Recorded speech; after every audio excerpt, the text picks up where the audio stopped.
2 दिवसाच्या विश्रांतीनंतर सध्या पुण्यामध्ये पावसाला सुरुवात झालेली आहे। सध्या आपण पुण्यातील शनिवारवाडा जो परिसर आहे या परिसरामध्ये आहेत आणि आपण पाहू शकतो की खरं गेली 20 मिनिटांपासून सध्या पुण्यामध्ये जो आहे तो पाऊस सध्या बरसत आहे। खरं तर कार्यालयीन वेळ असल्यामुळे जे नागरिक घरातून बाहेर पडलेले आहेत त्यांना खरं तर अचानक पाऊस आल्यामुळे त्यांची चांगलीच धांदळ उडालेली आपल्याला सध्या पाहायला मिळते।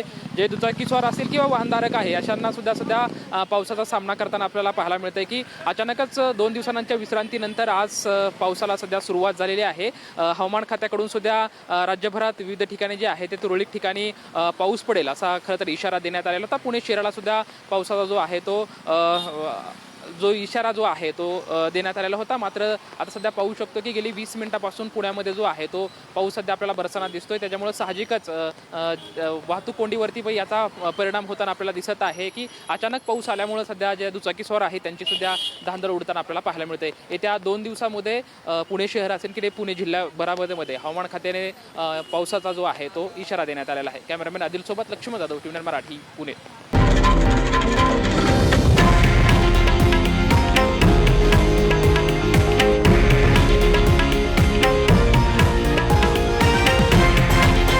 हे आहे देशातील नंबर 1 न्यूज नेटवर्क आणि आपण पाहत आहात TV9 मराठी, एकमेव।